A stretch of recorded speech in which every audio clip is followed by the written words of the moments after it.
नमस्कार मित्रों, मैं प्रदीप श्रीवास्तव कहानी टाइम में आपका स्वागत करता हूं। लीजिए सुनिए मेरे उपन्यास वह अब भी वही है का चौथा भाग। मेरे यह कहते ही उन्होंने क्षण भर को मुझे देखकर कहा, सुबह आ जाएंगे, तुम्हें परेशान होने की ज़रूरत नहीं है। उनकी इस बात ने मेरी सारी आशाओं को पैदा होते ही ख़त्म कर दिया। इस बीच कोई कॉल आ गई और मैडम फ़ोन पर लग गई। सोहन मुझे लेकर लॉबी में आ गया। मुझे समझाते हुए बोला, घबराने की ज़रूरत नहीं है, मैडम बहुत अच्छी हैं, वो काम करने वालों को अपने परिवार के सदस्य की तरह रखती हैं। उन्होंने कह दिया तो सामान सुबह आ जाएगा।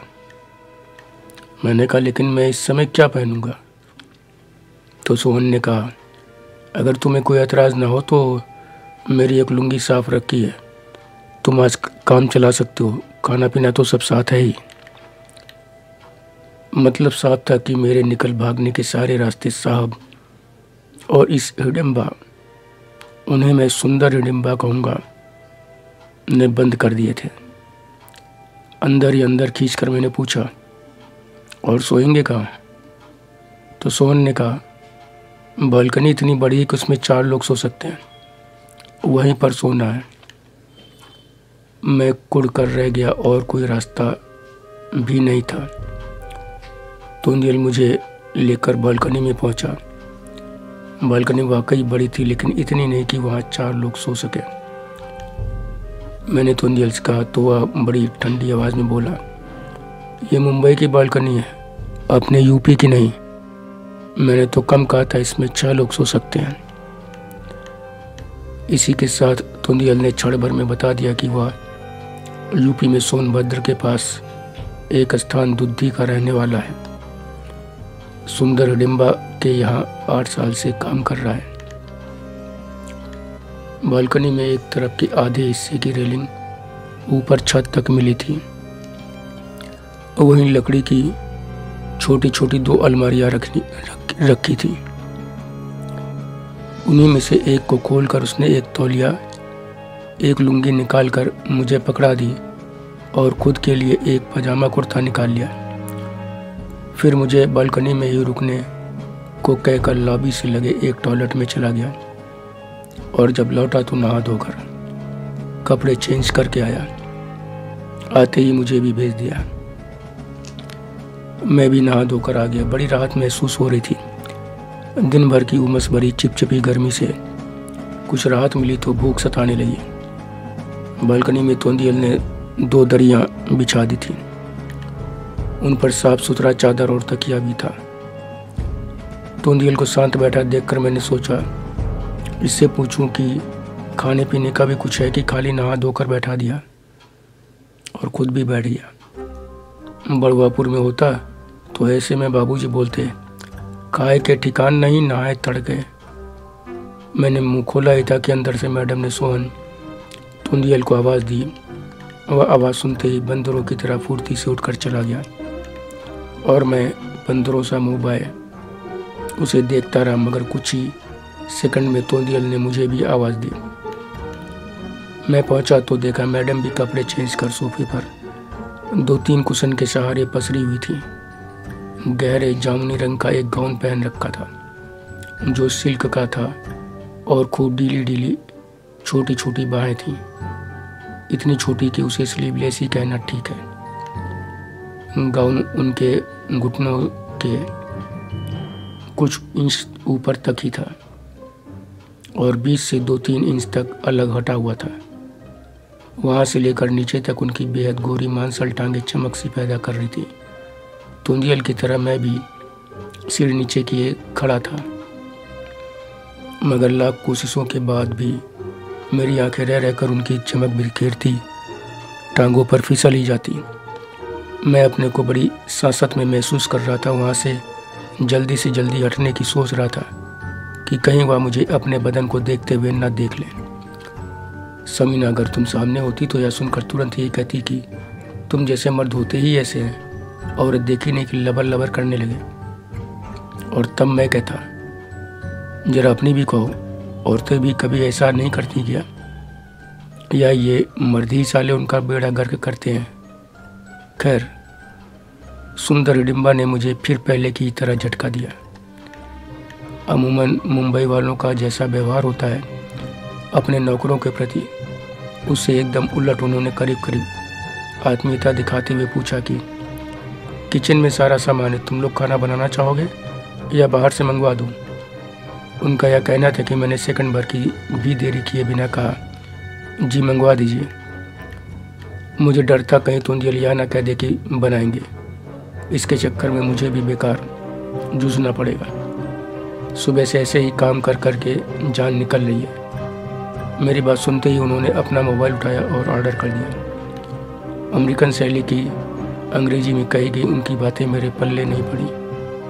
फिर उनका इशारा समझकर हम दोनों बालकनी में आ गए। यही मुझे यह पता चला कि तोंदियल भी यही चाहता था और मेरे काम से खुश था। फिर हम दोनों लेटकर इधर उधर की बातें बतियाते रहे। करीब पौन घंटे बाद कॉल बेल बजी। तोंदियल बिना कुछ कहे उठकर चला गया दरवाज़ा खोलने। करीब 2 मिनट बाद उसने मुझे आवाज़ दी तो मैं भी अंदर पहुंचकर डाइनिंग टेबल पर खाना लगाने में उसकी मदद करने लगा। प्लेटों में 2 रोस्टेड चिकन, बड़ी प्लेट में ढेर सारा फ्राइड राइस, उसी तरह सीख कबाब देखकर मैंने सोचा तीनों के लिए काफ़ी हैं। मेरा मुंह बार बार पानी से भर जा रहा था। भूख तो तेज़ लगी ही थी। ऐसा स्वादिष्ट खाना देखकर पेट एकदम खौलने लगा। मैडम खाना खाने के लिए जल्दी बोले, यही सोचने लगा। मन ही मन उनके गुणगान किए जा रहा था कि कितनी भली महिला है। ऐसी भली महिला इस कलयुग में, वो भी इस माया नगरी में। ढूंढा जाए तो ऐसी दूसरी महिला कहाँ मिलेगी। समीना, तभी एक और काम हुआ जिससे मेरा मन बल्ली उछलने लगा। तोंदियल ने एक बहुत ही महंगी शराब की बोतल लाकर टेबल पर रख दी, साथ में क्रिस्टल गिलास की गिलास भी, पानी की बेहद चिल्ड बोतलें, आइस क्यूब्स में, यानी वह सब कुछ जो एक शानदार डिनर के लिए हो सकता है। डिनर जब लग गया तो तोंदियल ने मैडम को बुलाया। मेरे मन में लपालप बत्तियाँ जलने लगी कि आज जीवन में इतने शानदार टेबल बर्तनों और एक अपनी तरह की बेहद खूबसूरत, बेहद बिंदास महिला के साथ बैठकर खाना खाऊंगा। बिजली की तेजी से एक और बात मन में कौंध कर गुम हो गई कि साहब के बजाय या मैडम ही मुझे नौकरी पर रख ले तो अच्छा है। इस बीच मैडम एक हाथ में जाम लिए आकर कुर्सी पर बैठ गई। कुर्सी इस ढंग से तिरछी कर ली कि वहाँ से वह टीवी देख सके। हाथ में जाम और अच्छी खासी सुर्ख हो चुकी उनकी आंखों से साफ था कि वो पिछले आधे पौन घंटे से पी रही थी और अब उनका गाउन कुछ ज़्यादा ही बेपरवाह हो चुका था। उनके बैठ जाने पर तोंदियल ने डाइनिंग टेबल के ठीक ऊपर लगी फैंसी लाइट को ऑन कर दिया। उसमें कई रंग के कम रोशनी के बल्ब थे जिनकी लाइट टेबल पर पड़ रही थी। कमरे की बाकी सारी लाइट्स ऑफ कर दी। हाँ, फर्श से थोड़ा ऊपर लगी कुछ लाइट्स जल रही थी। मैंने कैंडल लाइट डिनर के बारे में सुना था, मगर टेबल लाइट डिनर देख रहा था और करने की खुशी भी महसूस करने वाला था। मन व्याकुल हो रहा था कि मैडम शुरू करें, हम लोगों को भी खाने को कहें।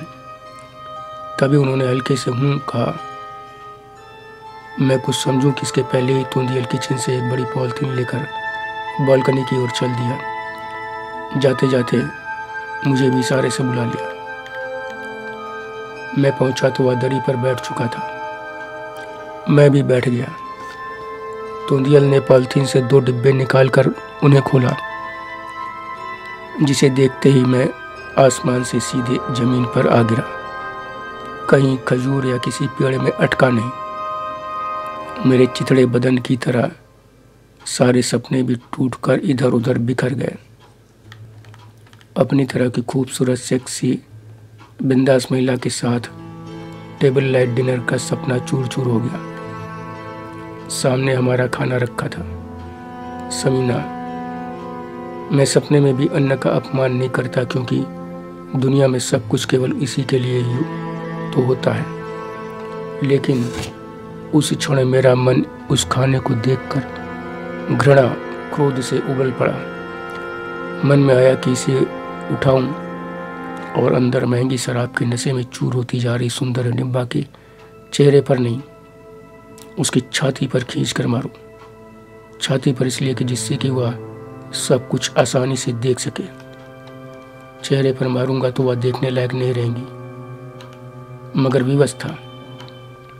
वैसे भी मेरा कोई अधिकार नहीं था कि मैं उनसे ऐसी उम्मीद करता। हालांकि जो खाना हम दोनों के लिए आया था, हम जैसा खाते हैं उससे कई गुना बेहतर था। उसमें रुमाली रोटी, कबाब, साथ में बिरयानी भी थी और 2-2 पीस मिठाई भी। खाना लगता था कि सुंदर हिडिंबा ने अपनी खुराक के हिसाब से मंगवाया था। समीना और दिनों की बात होती तो वह खाना मुझे बहुत बढ़िया लगता, लेकिन उस दिन अंदर अंदर कुड़ते हुए खाया। तुंदियल 2 बोतल पानी भी ले आया था। मैंने पानी पिया और अपने स्वभाव अनुसार गालियां देते हुए लेट गया। सुंदर हिडिंबा अंदर खा रही थी या सो रही थी, हमें कुछ नहीं पता था। अंदर से टीवी की हल्की हल्की आवाज़ बाहर तक आ रही थी बस।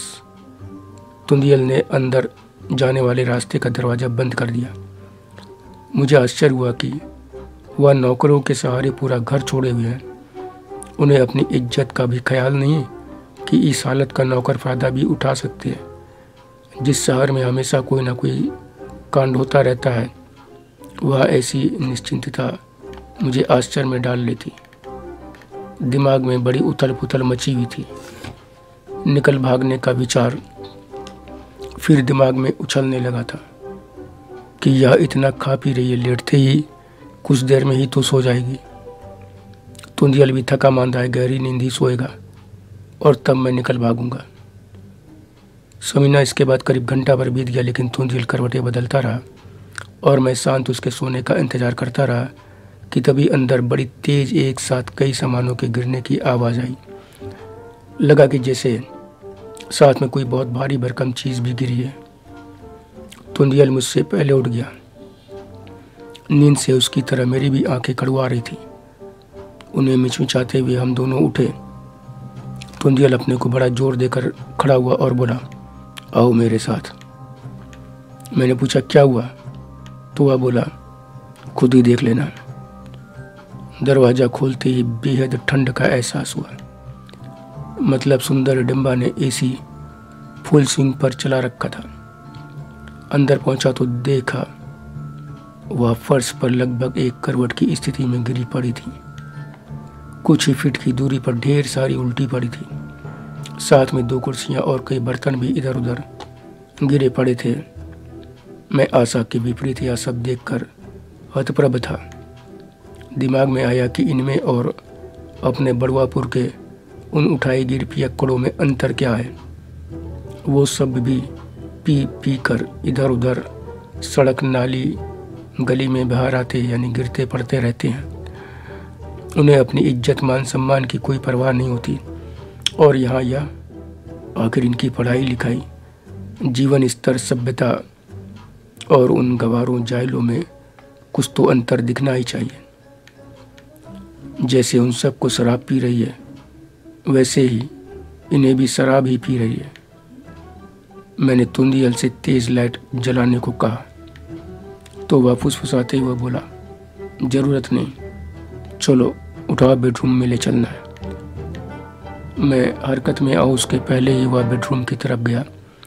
दरवाज़ा खोलकर वहाँ का नाइट लैंप ऑन किया, एसी चलाया, फिर लौटा। इस बीच मेरे सामने ज़मीन पर पड़ी मैडम सुंदर हिडिंबा खर्राटे ले रही थी। धर्म, दुनिया, लाज शर्म से एकदम बेखबर, कपड़े का कोई ठिकाना नहीं था। वह कहीं थी और कपड़ा कहीं जा रहा था। वह करीब करीब बिना कपड़े के ही पड़ी थी। उस बेहद कम रोशनी में भी उनका बदन मुझे चमकता सा लग रहा था। तुंदियल ने आकर उनके कपड़े ठीक कर धीरे से कहा, चलो उठाओ। साथ ही मेरे पास फुसफुसाया, ज़्यादा चक्कर पकड़ मत देखो, पूरे घर में कैमरे लगे हैं, सब पता रहता है। इन्हें कोई गड़बड़ देख ली तो समझ लो जिंदा नहीं रहोगे। उसकी बात से मैं क्षण भर को घबरा गया। कि मेरी चोरी सवेरे निश्चित ही इनकी पकड़ में आ जाएगी और तब यह मुझे छोड़ेंगी नहीं, क्योंकि जब तुंदियल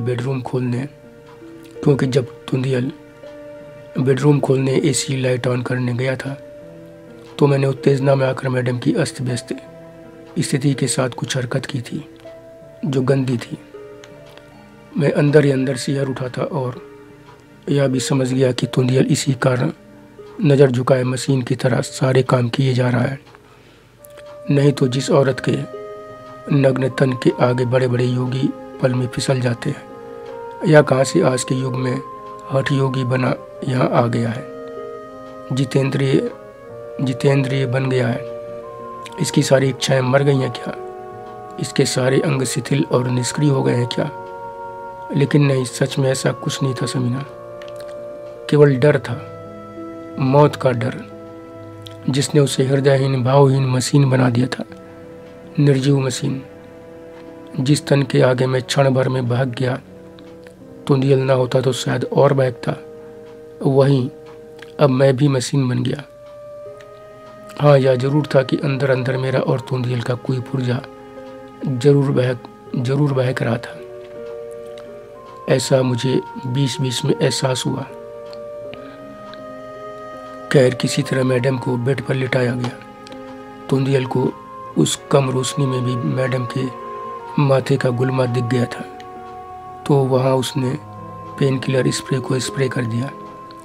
एक तौलिया गिलाकर उनके मुंह, पैर, कपड़े पर लगी उल्टी को बहुत ही सावधानी से बचा कर पोंछा, फिर चादर उड़ा दिया और बाहर आकर दरवाज़ा बंद कर दिया। मैं अनुचर सा उसके पीछे पीछे था। उसके काम को देखकर स्पष्ट था कि वह इन सब के लिए अभ्यस्त था। डाइनिंग रूम में आते ही उल्टी ने फिर जी खराब कर दिया। इस बीच तुंदियल एक कीटनाशक स्प्रे लेकर आया। उल्टी और उसके आसपास ढेर सा स्प्रे कर दिया। तुंदियल का ऐसा इस तरह से मशीनी अंदाज में काम करना मुझे परेशान कर रहा था और डाइनिंग टेबल अलग हैरान किए हुई थी। मैडम पूरी बोतल शराब के साथ साथ सारा खाना चट कर चुकी थी। सुंदर हिडिंबा मैडम की पहलवान उसी सेहत का राज जानकर मैं तुंदियल के साथ फिर बालकनी में अपने बिस्तर पर था। तुंदियल ने दरवाज़ा बंद कर सुर्ती भी निकाल ली थी। मैंने भी चुटकी भर लेकर होंठ और दांतों के बीच दबा ली थी। तुंदियल के हाव भाव बता रहे थे कि उल्टी ने मेरी तरह उसका भी जी खराब कर दिया था। हम दोनों की नींद उखड़ चुकी थी। करीब 1 बजने को था। बालकनी में ऊपर लगे पंखे की हवा राहत दे रही थी। नीचे सड़क पर गाड़ियों, लोगों की आवाज़ अब भी थी, मगर दिन की अपेक्षा ना के बराबर थी।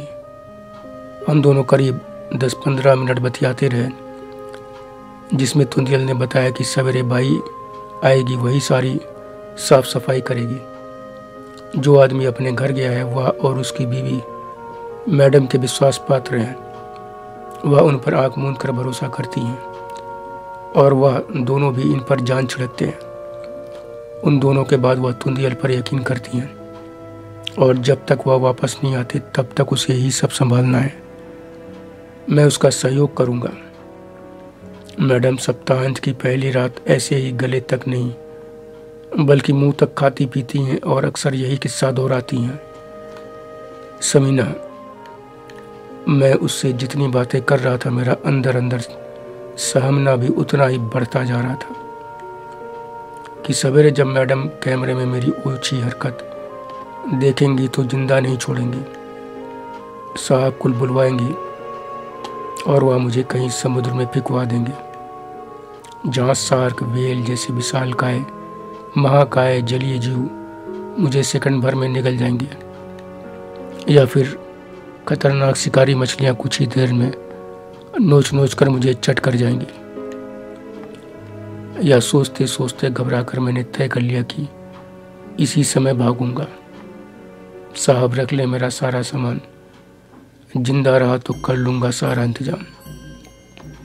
मौका बढ़िया है। मैडम टुन्न पड़ी हैं।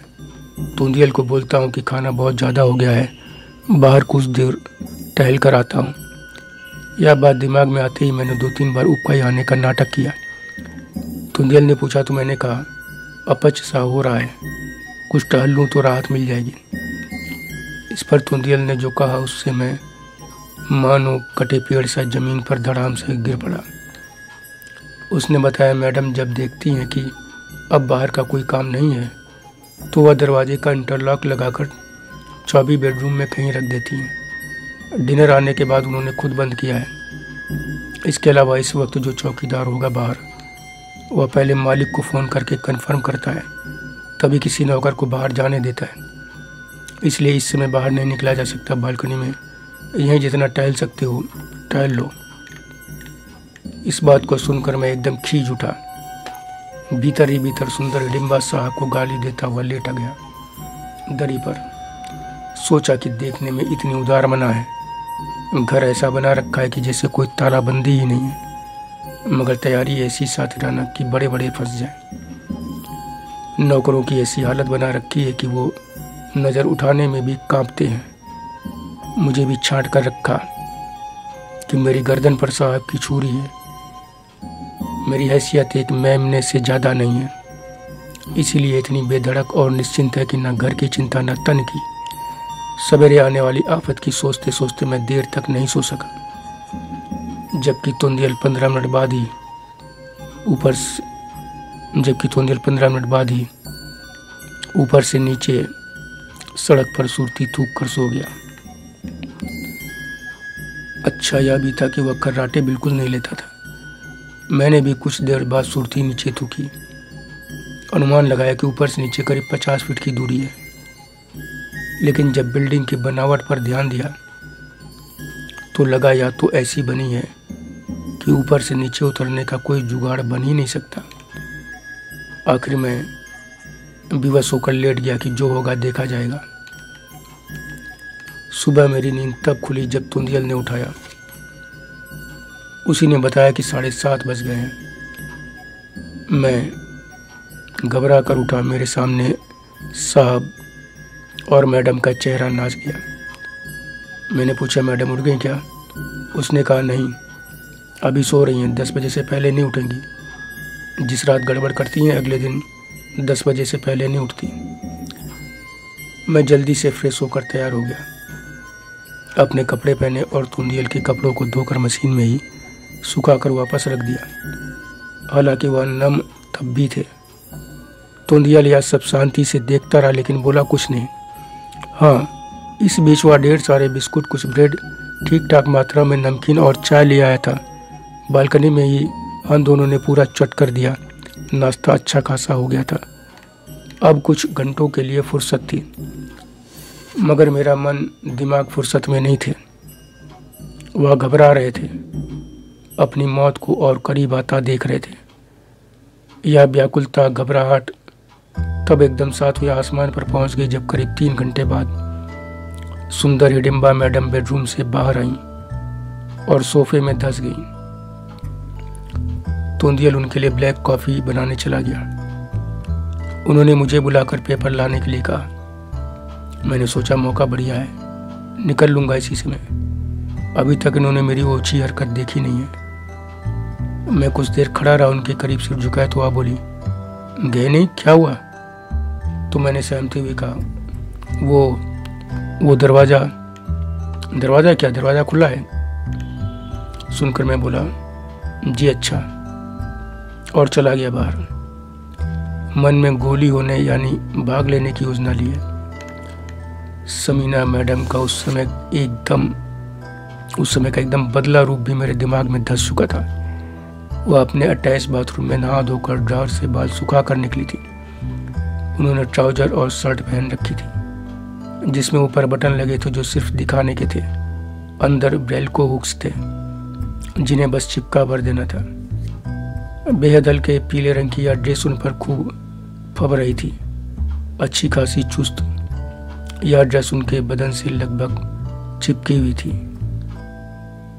उस समय उनका चेहरा कुछ ऐसा लग रहा था जैसे कोई नई नवेली दुल्हन रात भर जागी है, सुहाग रात का सुख भोग कर आई है। थकान, रात भर पिया संग जगते रहने के कारण कुछ सूजी आंखें लोगों से नजरें मिलाने को संकुचाती नहीं, बिंदास आंखें, कभी बड़ा मासूम तो कभी बड़ा कामुक सा हो रहा था उनका चेहरा। जानती हो समीना, उन पर एक नज़र जो न चाहते हुए भी पड़ गई थी, उसने एकदम से मुझे बड़वापुर भाभी के सामने ले जाकर खड़ा कर दिया था। सुहागरात के अगले दिन भाभी को भी ऐसे ही रूप में देखा था, मगर थोड़ा फर्क था। भाभी के चेहरे पर रत जगह की थकान की गाढ़ी रेखाओं के साथ शर्म, संकोच, मासूमियत की रेखाएं ज्यादा गाढ़ी थी। किसी के सामने आने पर वह शर्म से मानो गड़ी जाती थी। मैं और मेरी बहनों ने जब ज्यादा छेड़ा तो उनकी आंखें भर आई थी।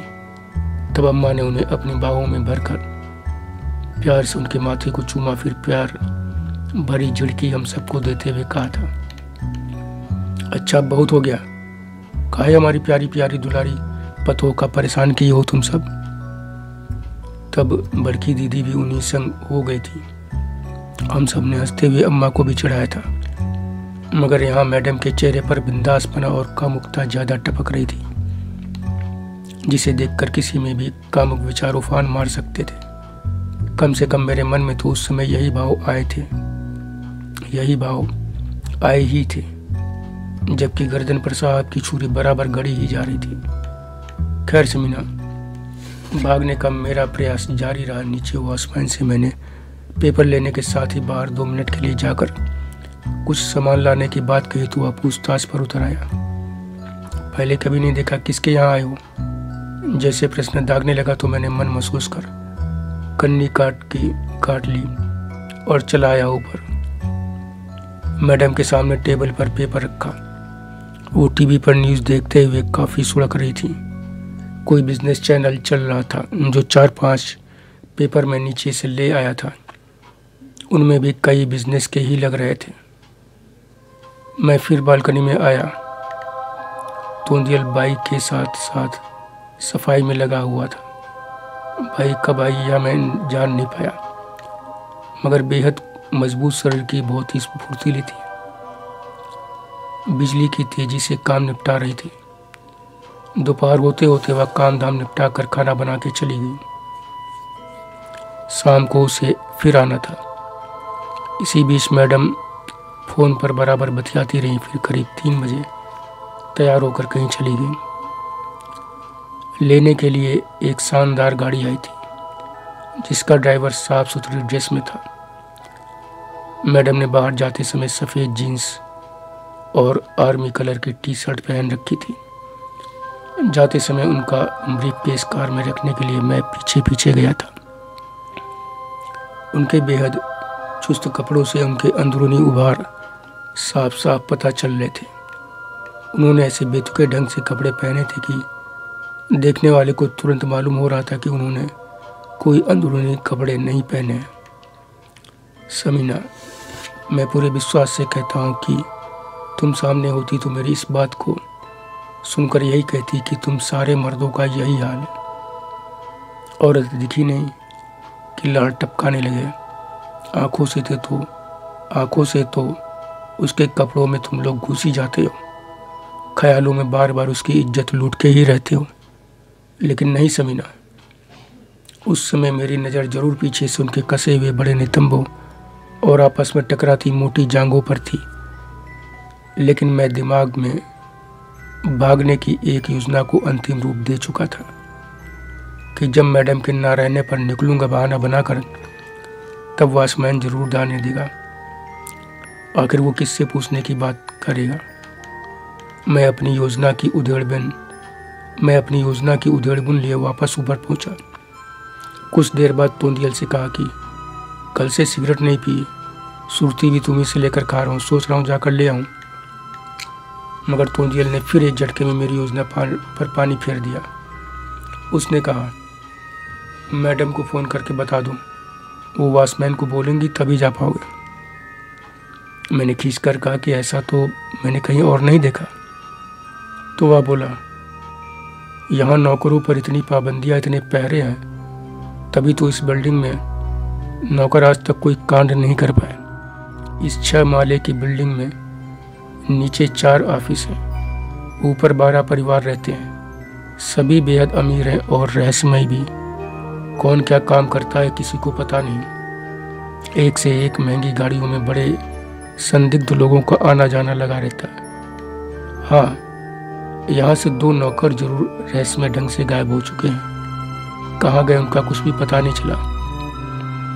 उनके परिवार वाले रो पीट कर रह गए। तोंदियल की इस बात ने मुझे और भयभीत कर दिया। मैं हताश होने लगा। अंदर ही अंदर कुड़ता सहमता समय काटने लगा। मुझे लग रहा था कि मैडम को सब पता चल गया है। वह साहब को बताने गई हैं और साहब चुपचाप मरवा कर मुझे कहीं पिकवा देंगे। किसी को कानो कान खबर तक नहीं होगी। मेरे पीछे तो कोई रोने वाला भी नहीं है। मेरा अंतिम संस्कार तक नहीं होगा। आखिर करेगा भी तो कौन? इतना बड़ा परिवार होकर भी नहीं है। किसी को पता ही नहीं है कि मैं कहाँ हूँ। सब तो मुझे न जाने कब का मरा समझ कर त्याग चुके हैं। मेरी कमीनी हरकतों ने मुझे सबकी नज़रों से एकदम गिरा ही नहीं दिया है, बल्कि उनमें अथाह घृणा ही घृणा भर दी है। सच समीना, मैं वास्तविक जीवन में तो थोड़े ही समय में विलेन किंग बन ही गया था। जैसे पिक्चरों में विलेन सबकी घृणा का पात्र बनकर आखिर में बेमौत मारा जाता है, मुझे भी अब अपना वही हश्र सामने नजर आ रहा था। तोंदियल के साथ खाना वाना खाकर ड्राइंग रूम में ही हम दोनों मैडम की अनुपस्थिति का फायदा उठाते हुए सोफे पर पसर कर टीवी देख रहे थे। मेरा मन मौत की सजा पाए अपराधी सा हो गया था, जिसे कुछ भी अच्छा नहीं लगता। इसका फायदा तोंदियल उठा रहा था। वह अपनी पसंद का चैनल देख रहा था। उस विदेशी चैनल पर एक अंग्रेजी फिल्म चल रही थी। उस पर रह रहकर कामुक दृश्य आते और तोंदियल गौर से देखता। यह तो तय था कि केवल फिल्म के दृश्य ही उसके समझ में आ रहा था और वो वही देख रहा था। उसके बोल मेरी तरह उसके भी पल्ले नहीं पड़ रहे थे। हम दोनों को अंग्रेजी आती ही कितनी थी। उसकी हरकत देखकर मन में खींच पैदा हो रही थी। सोचा साला बुढ़ाने लगा है। मैंने सोचा साला बुढ़ाने लगा है।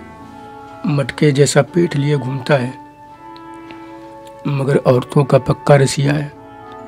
जैसे दिया बुझने से पहले ज्यादा भभकता है, वही हाल इसका भी हो रहा है। खींच जब मेरी ज्यादा बढ़ गई तो मैंने उससे पूछ ही लिया कि पिक्चर का एक भी डायलॉग समझ रहे हो क्या? मेरी बात सुनकर वह क्षण भर को पलटा, मुझ पर एक नजर डाली और फिर देखने लगा टीवी। मैं उसके उत्तर की प्रतीक्षा में था। तभी वह बोला, तुम समझ रहे हो क्या? मैंने कहा नहीं, मैं तो नहीं समझ रहा, तुम अपनी बताओ। तो वह बोला, डायलॉग समझने की जरूरत ही क्या है? जो देखना है वह दिख रहा है और अच्छी तरह समझ में आ रहा। बस इतना ही काफी है। मैं कुछ क्षण चुप रहकर बोला, घर पर होते तो लोग कहते राम नाम पर ध्यान देने की उम्र हो रही है और ये सब देख रहे हो तुम। मेरी इस बात पर वह थोड़ा तमक कर बोला, अरे भाई, घर पर होता तो यह सब देखता ही का है। नौकरी के चक्कर में बरसों से इसी शहर में कट रही है जिंदगी। कमाई तो इतनी होती नहीं कि परिवार साथ रख सकूं। बीवी बच्चों से बिना मिले साल भर बीत जाते हैं। आखिर हम भी इंसान हैं।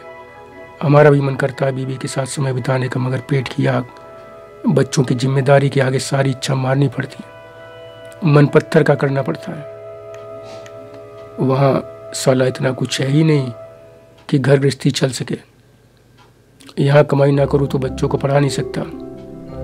अरे अपनी जिंदगी में तो कुछ कर नहीं पाया या करने लायक ही नहीं हूँ। कम से कम बच्चे तो पढ़ लें ताकि उन्हें मेरी तरह धक्के ना खाना पड़े। यही सोचकर पड़ा हूँ यहाँ।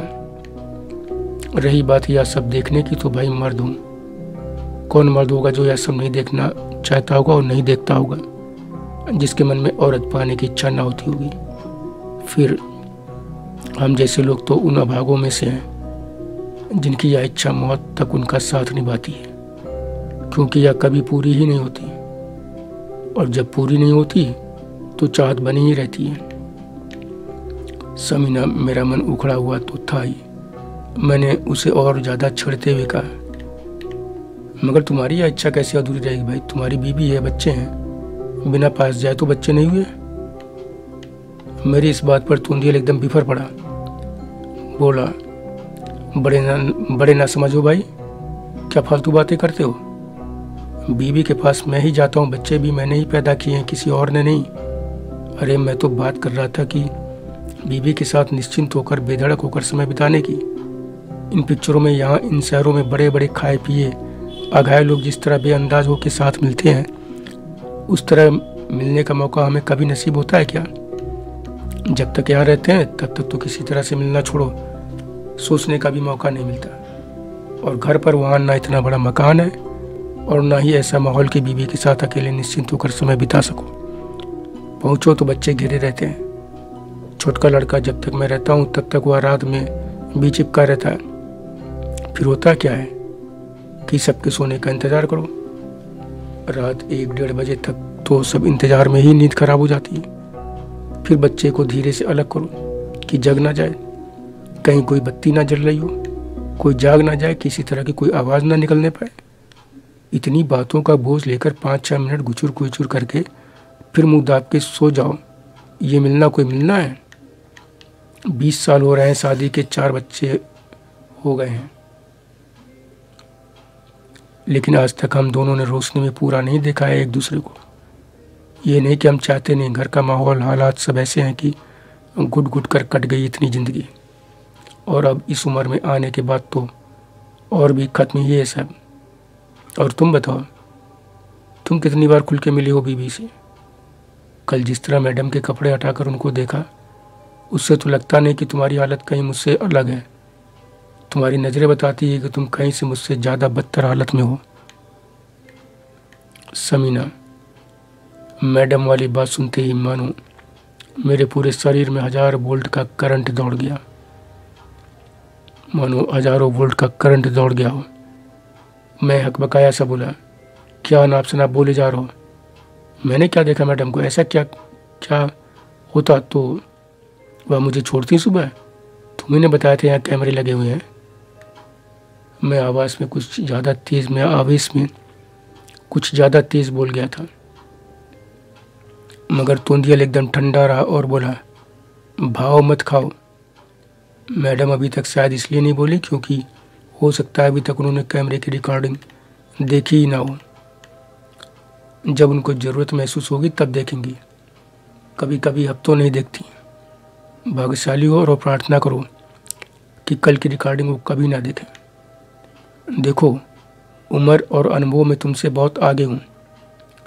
मेरी बात पर नाराज़ होने के बजाय ध्यान दो, समझ के काम करो, नहीं तो जान से हाथ धो बैठोगे।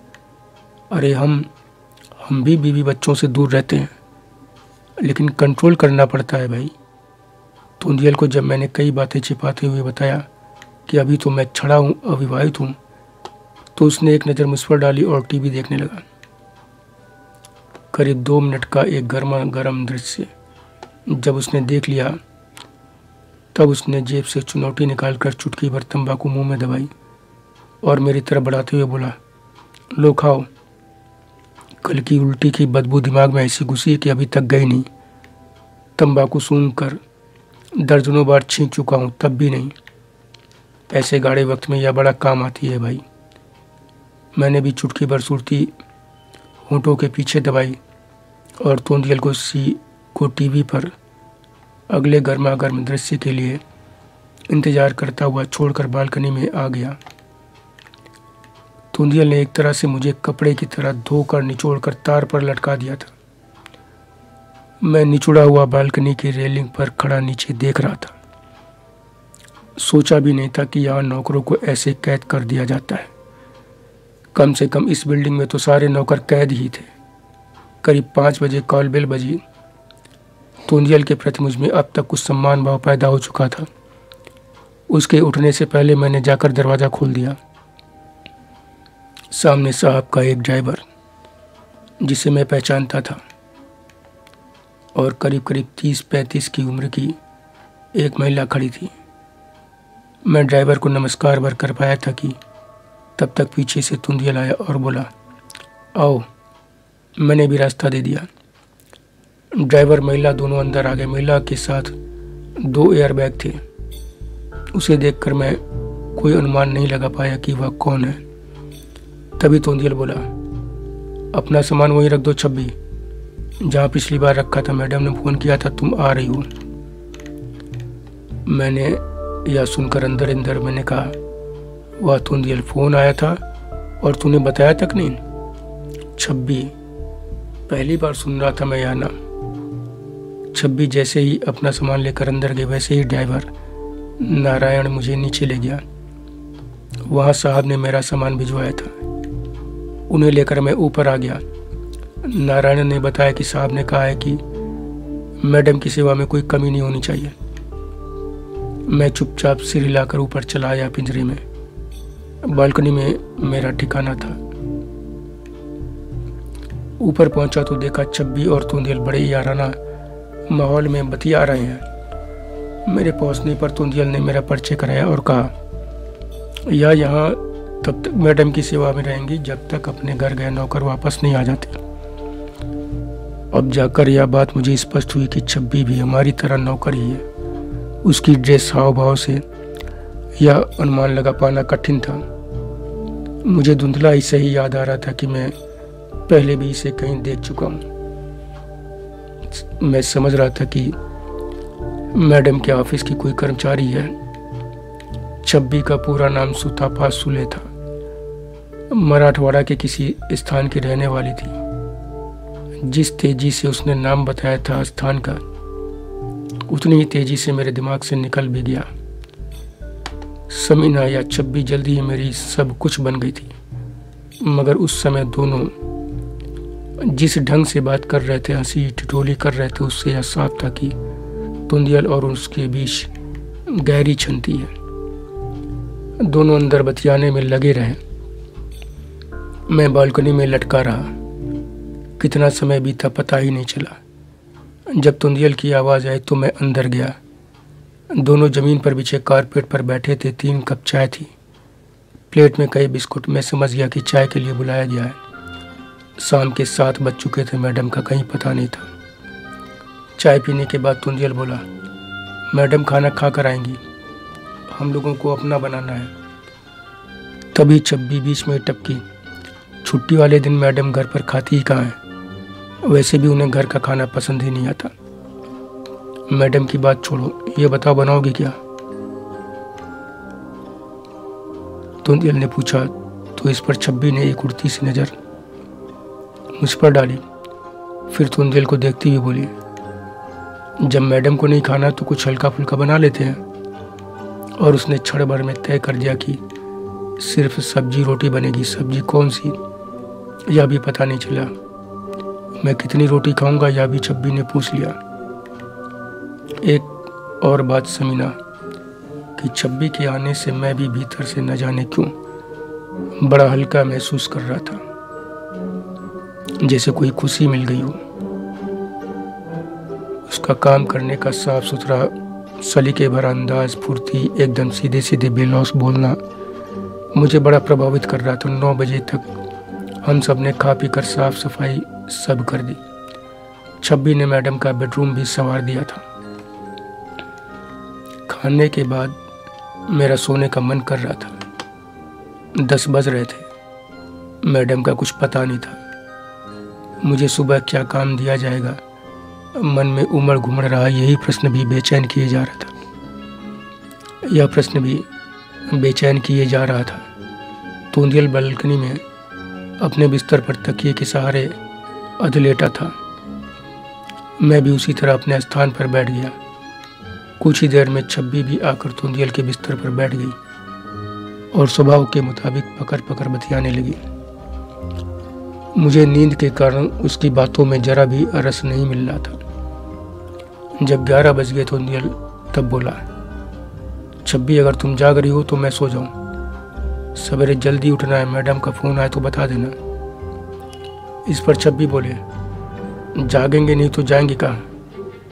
तुम सो जाओ, वो 12-1 के पहले आने वाली नहीं। मुझको देखते ही उनके बदन में दर्द जरूर होगा, फिर वो घंटा भर मालिश ज़रूर करवाएंगी। तुम ही लोग अच्छे हो। अब तक मैं भी 26 से काफ़ी खुल चुका था। इसका पूरा श्रेय उसी को था। वह खुद ही जैसे मुझसे घुल मिल जाने के लिए उतावली लग रही थी। तुंदियल ने इसी समय एक ऐसी बात कही कि मैंने मन ही मन कहा, वाह रे तुंदियल, इस उम्र में यह रंग। 26 की मालिश वाली बात पर वह बड़ा आहें भर कर बोला था, अरे परेशान काहे होती हो? मैडम की मालिश से तुमको थकान हो जाए तो बताना, मैं मालिश करके तुम्हारी थकान दूर कर दूंगा। यह सुनकर 26 तुनकते हुए बोली, अच्छा, और मेरी मालिश करोगे? मेरी मालिश से तुम थक गए तो तुम्हारी थकान कौन उतारेगा? तुंदियल फिर चिल्लाता हुआ बोला, तुम भी क्या बात करती हो? तुम्हारी मालिश करके तो थकान उतर जाएगी, बशर्ते जैसे करती हो वैसे ही करवाओ तो। 26 अब और भड़क कर बोली, अच्छा, बड़ा मचल रहा है मेरी मालिश करने को। ठीक है, परेशान ना हो तो। जिस दिन थकूंगी ना, उस दिन तेरे से मैं बिल्कुल वैसी ही मालिश करवाऊंगी जैसी मैडम की करती हूँ, और जो ना कर पाया तो मैं तेरी मालिश कर दूंगी। समीना, मुझे लगा कि बात बिगड़ गई और 26 लड़ेगी, लेकिन वह अपनी बात पूरी करके खिलखिलाकर हंस पड़ी।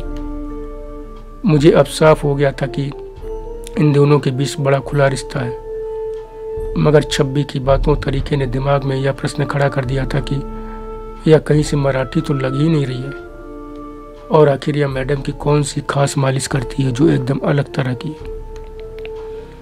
इन प्रश्नों के उत्तर जानने के लिए दिमाग में कुलबुलाहट शुरू हो गई थी। इसी क्षण काल बेल बजी। 26 आगे और पीछे तुंदियल और मैं पहुंचा। एक बड़े रोबीले व्यक्तित्व वाला आदमी मैडम को ऊपर तक छोड़कर चला गया था। वह अंदर आगे आगे मस्त चाल से आई, फिर क्षण भर को रुक कर बोली, जाओ तुम लोग सो जाओ, 26 तुम यहाँ आना। उनका आदेश सुनकर हम लोग अपने अपने बिस्तरों पर पहुंच गए। 26 उनके पीछे बेडरूम के अंदर पहुंच गई। कुछ देर बाद 26 ने बालकनी में खुलने वाला दरवाजा भी बंद कर दिया। आकर दरवाजा बंद होने की आवाज़ सुनकर तुंदियल अस्पष्ट शब्दों में बोला, लगता है आज मालिश होगी। मालिश? मेरे दिमाग में एक बम सा फूटा।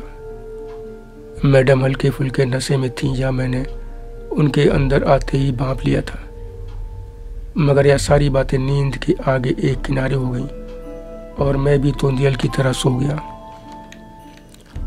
समीना अगली सुबह मेरे लिए एक नया अनुभव लेकर आई। पैसा होने पर जिंदगी जी कैसे जाती है, उसकी एक झलक मैडम में सुबह देखी। तुंदियल सुबह 5 बजे उठा और मुझे भी उठा दिया। कुछ ही देर में हम तैयार हो गए। 26 भी। उसकी आंखें बता रही थी कि रात देर से सोई थी वह, और अधूरी नींद ही जाग गई है। जल्दी जल्दी ड्राइंग रूम साफ किया गया। सोफे को किनारे कर ज़्यादा जगह बनाई गई। तुंदियल के साथ लगा मैं सब करता जा रहा था, लेकिन यह सब क्यों किया जा रहा है यह समझ नहीं पा रहा था। तभी तुंदियल ने रूम फ्रेशनर स्प्रे करने को कहा। खुद बालकनी का दरवाज़ा खिड़कियां खोल दी, सारे पर्दे हटा दिए। बाहर से अच्छी खासी धूप, सुबह की इंदर में धूप अंदर आने लगी। एक बड़ी खूबसूरत सी मोटी कालीन लाकर तुंदियल ने बिछा दी। उसकी बगल की दोनों तरफ साफ सुथरी दरी भी। तभी मैंने उत्सुकता से व्याकुल होकर उससे इशारे से पूछा, ऐसा क्या हो रहा है? तो वह बड़े धीरे से बोला कि मैडम यहाँ योग प्राणायाम ध्यान करेंगी, साथ में हम सबको भी करना है, क्योंकि इससे हम ज़्यादा फ्रेश और ज़्यादा चुस्त दुरुस्त रहेंगे, इससे बढ़िया काम कर सकेंगे। यह सब सुनकर मैं हक्का बक्का रह गया। जीवन में पहली बार सुन रहा था कि कोई मालकिन जो कि हर तरह का नशा भी करती है, वो योग प्राणायाम ध्यान न सिर्फ खुद करती है बल्कि अपने स्टाफ को भी करवाती है, जिससे कि सब ज़्यादा ताकत स्फूर्ति के साथ ज़्यादा काम कर सके। मेरे पास ज़्यादा कुछ सोचने विचारने के लिए समय नहीं था। अपने कमरे से मैडम एकदम तरोताज़ा निकली थी, कहीं थकान नहीं दिख रही थी। उन्होंने नहाते समय जो भी साबुन शैम्पू इस्तेमाल किया था उसकी खुशबू घर में फैल रही थी। उनके गोल गले की चुस्त टी शर्ट और बेहद चुस्त ट्रैक सूट वाला ट्राउज़र उन्होंने पहन रखा था। उन्होंने गोल गले की चुस्त टी शर्ट और बेहद चुस्त ट्रैक सूट वाला ट्राउज़र पहन रखा था। बेहद सफ़ेद रंग के यह कपड़े उन पर खूब फब रहे थे। वह आकर शांत भाव से कालीन पर बैठ गई। फिर 40 मिनट तक उन्होंने योग, प्राणायाम, ध्यान किया और हम सबसे करवाया भी, विशेष रूप से सूर्य नमस्कार आसन। तुंदियल, छब्बी या सब उनके साथ पहले से ही करते आ रहे थे, इसलिए वो दोनों उनके साथ पूरे लय ताल में करते रहे। मगर मैडम को मुझे एक एक चीज़ बतानी पड़ी, लेकिन फिर भी उन्होंने बड़े शांत भाव से बताई, सिखाई और करवाई। सूर्य नमस्कार आसन के समय उनके बदन का लचीलापन देखकर मैं दंग रह गया। समीना, तुम्हें उस समय की अपनी एक गलती, अपने मन की एक गंदगी भी बताता हूँ। जब वह सूर्य नमस्कार आसन करती हुई ऊपर को हाथ उठाती तो ट्राउजर, टी शर्ट अपनी जगह से बहुत दूर तक खींच जाते थे और मैं बदन के उस ढेर सारे खुल जाने वाले हिस्से पर अपनी चोर नज़र डाल पाने से खुद को रोक नहीं पाता था। मन भटकता हुआ न जाने कहाँ से कहाँ चला जाता था। लेकिन यह स्थिति पहली बार कर रहे एक कुपात्र के भटकते मन की थी। आगे के दिनों में मैडम ने मुझे मांझ कर इन सब के लिए सुपात्र बना दिया था। इसके लिए मन के किसी कोने में उनके प्रति आज भी इसके बावजूद सम्मान है कि उन्होंने मेरे साथ घोर अन्याय किया। मुझसे मेरी छब्बी, मेरा तुंदियल हमेशा के लिए छीन लिया। लेकिन समीना, उन्होंने जो किया वह उनके स्वार्थ की दुनिया थी। हमें उनकी नहीं, केवल अपनी बात करनी है। तो आज जब जिंदगी अचानक ही तुम्हारी तरह खत्म होने की हालत में पहुंच गई है तो अपने एक पाप याद आ रहे हैं, पछतावा हो रहा है, आंखें भर जा रही हैं। उस दिन मैं योग वगैरह करके बड़ा तरोताज़ा महसूस कर रहा था। मैडम ने जल्दी ही ऑफिस वाले कपड़े पहने और नाश्ते में एक बड़ा glass apple juice, 4-5 piece bread butter लिया। नाश्ते के दौरान कई न्यूज़पेपर, खासतौर से बिजनेस वाले देखे और 9:30 बजे चल दी नीचे ऑफिस के लिए। मैं और तुंदियल भी उनका सामान लेकर पहुंच गए। फिर रात 9 बजे तक जो काम धाम चला उससे मैं कई बार खींच उठा। मैडम ने खुद करीब 2 बजे लंच किया। उनके बाद फिर हम दोनों कर सके। मैडम ऊपर लंच करके आ गई, तब हम दोनों एक एक करके गए ऊपर लंच करने। मैं उस दिन भर के काम धाम से यह समझ पाया कि मैडम रियल एस्टेट, विज्ञापन एजेंसी, शेयर मार्केट से जुड़े कामों में लगी हैं और उस 6 मंजिला बिल्डिंग में भी वह साहब के साथ बराबर की हिस्सेदार हैं। धन्यवाद मित्रों, शेष अगले भाग में।